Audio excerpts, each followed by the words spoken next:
The Pokemon TCG has an ever-changing rule set, also known as the standard format. This format runs on a system of new sets being released every few months, and then every year the oldest sets rotate out so that the format stays fresh.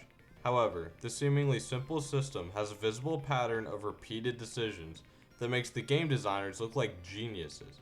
Well, I mean, calling the creators of Lysander's trump card geniuses seems like a stretch, but I promise you I've discovered several strategies that shed light on just how complicated and deep this style of game design really goes.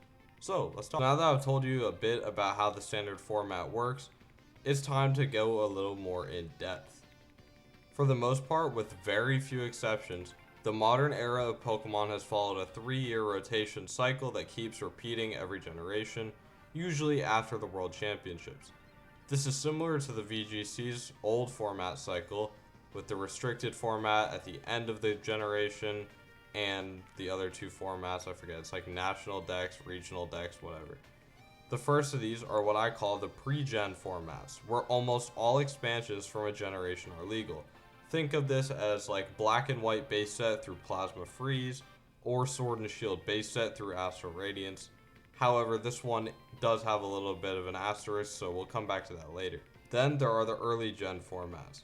In these, some of the earliest sets from the prior generation are rotated in exchange for the last 1 or 2 sets from that generation, with the addition of 2 or 3 sets from the current one. Think of Primal Clash through Burning Shadows, or Battle Styles through Paldea Evolved, although this one is noteworthy for another reason, so we'll put a pin in that for later. Then there are the new gen formats, where more prior generation expansions are traded for sets from the new generation, ushering in the next era of cards. Think of Batteries Cross through Roaring Skies, or the 2024 Worlds format of Brilliant Stars through Shrouded Fable. It is very important to mention that this cycle has been broken twice. Well, at least partially.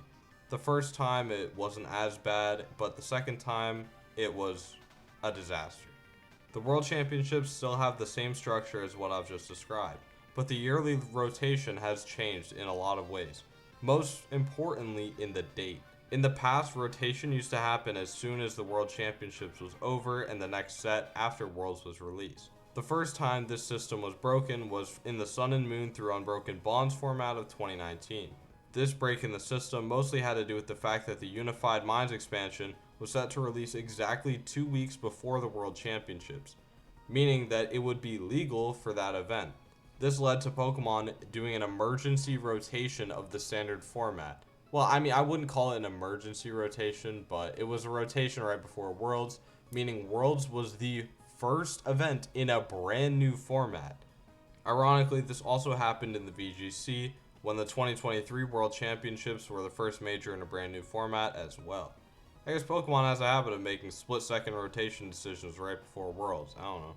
Anyways, the expansions of Sun and Moon base set through Crimson Invasion rotated out abruptly, throwing the metagame into chaos, with staples like Ultra Ball, Nest Ball, and of course Zoroark GX rotating out right before their time to shine. This wasn't the only time in the modern era where something like this has happened though. However, this next break in the system has had a permanent, lasting effect which has fundamentally changed the entire cycle of formats.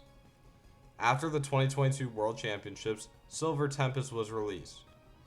This seems insignificant, but there was no rotation after the World Championships this year. This meant that Lugia V-Star and Archeops, 2 of the new broken cards from Silver Tempest, were left unchecked by a rotation that would have got rid of all of the old cards from the D block. This meant Lugia V-Star was given access to cards like Aurora Energy, Powerful Colorless Energy, the Amazing Rare Pokemon, Evolution Incense, and more that it would not have had otherwise. These, combined with other cards, made Lugia V-Star from Sword and Shield base through Silver Tempest the most broken and overpowered deck in the history of the standard format, and I don't even think it's close. This deck was insane. In a situation like this, Pokemon would either ban the problematic card or rotate the format. They've done either one of these every other time something like this has happened. They banned Lysander's trump card, or they rotated out all the Diamond and Pearl cards for Sableye. But instead of a rotation, they released Crown Zenith, a collector's set as a way to finally answer the months of Lugia's dominance with absolutely nothing. Lugia went completely unchecked for 5 months. Players and fans were done. However, the light at the end of the tunnel finally reached our eyes when Scarlet and Violet released and the D block rotated, banishing Lugia's old form to the Shadow Realm, dropping it from the best deck ever to at most a top 3-4 deck in format with some new innovations and older cards picking up more play. The effects of this are still present, obviously, with the yearly rotation having shifted with the delay. Instead of happening after the World Championships, the rotation last year in 2024 happened in March, and our next rotation in 2025 with the expansion Journey Together is set and confirmed for this March as well. This means that there are now more expansions legal at the end of formats. Before Temporal Forces released and the E-Block rotated, there were a total of 17 expansions. Yes, you heard that right, 17. Whereas in prior years, rotations usually had around 13 or so expansions legal. This was honestly really frustrating, with the Paradox Rift format essentially lasting for 5 months. This doesn't include Paldean Fates, which was mostly a collector and reprint set anyway, so we can let that slide. However, it is now time to talk about the most important trend that I have observed regarding game design, rotation, and the timing of when cards are released. You think it's just a coincidence that broken cards get added to the TCG? There is a clear pattern in how they are released. Just listen to this. In 2013, right after Worlds, Plasma Blast introduced Genesect EX, a card with everything: high HP, a great ability, a cheap attack, and the ability to deal 200 damage for 3 energy. No Pokemon had even close to 200 HP back then, leading to it winning the World Championships in dominant fashion, meeting itself in the finals. The set after 2014 rotation, Furious Fist, introduced Seismitoad EX, one of the most broken cards in the history of the game, not even close. After 2015 Worlds, Ancient Origins added Forest of Giant Plants, Vileplume, Hex Maniac, and a ton of other playable cards. 2 of the ones I just listed are banned in expanded format, and Vileplume would probably be banned if Forest of Giant Plants wasn't, because Forest really enabled Vileplume. 2016 is the one year where this hadn't really happened. Evolutions didn't exactly have any broken cards, just some playable ones and a lot of garbage. However, the set after 2017 Worlds, Shining Legends, despite mostly looking like a collector's set, had some insanely good cards. The 2 standouts are Zoroark GX, obviously one of the best cards ever made, and Marshadow with the Let Loose ability that was just plain unfair sometimes. After 2018, the big set release after Dragon Majesty, which doesn't really count as a big set release in my eyes, was Lost Thunder. Undoubtedly one of the greatest sets in the history of the Pokemon TCG. I can't even name close to every playable card and successful card in this set, but some standouts include Blacephalon GX, Thunder Mountain, Electro Power, and Giratina. All of these cards and dozens more saw tournament success throughout their legality. After 2019 Worlds, Cosmic Eclipse was released. Need I say more? There was no World Championships in 2020, but the expansion that followed the rotation, Darkness Ablaze, had Eternatus VMAX, one of the most clear examples of power creep in the history of the game. A stage 1 Pokemon with 340 HP, an ability that functioned like the Skyfield Stadium for dark Pokemon, and an attack with a max damage of 270 for just 2 energy.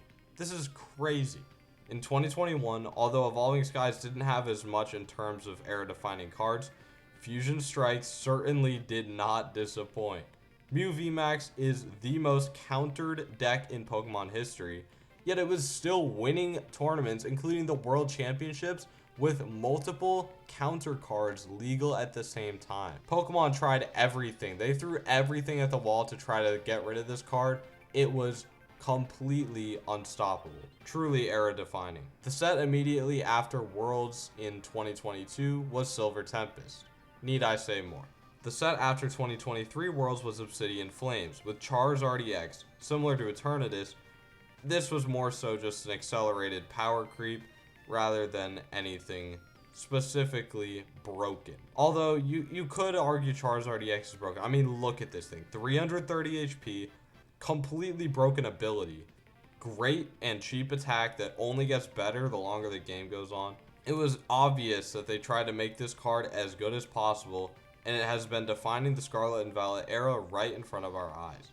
The set alongside the 2024 rotation was Temporal Forces, with Prime Catcher, one of the most broken cards of all time. It already has one of the best performance catalogs of all time, and it hasn't even been released for a year. Insane. I'm sure you've noticed the pattern probably like 4 minutes ago, but it must be so obvious now.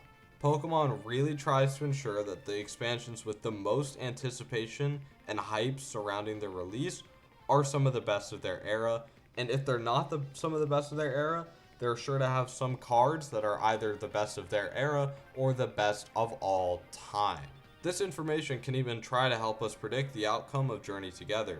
I'll bet we'll look back in a year or so and say that the Hops deck is one of the best decks in the history of the game. Similar to Mew VMAX. It doesn't have to be the Hop deck, obviously, this is just my personal prediction. But with the leaks from Japan, this already looks like it's going to be the deck to beat for years to come. I do also have some more interesting findings, specifically to do with how Pokemon uses future expansions in terms of their current format, but we'll save that for another day. You should subscribe, not only so that you don't miss out on that video when it eventually comes out, but because I said so. Alright, take care, have a good one.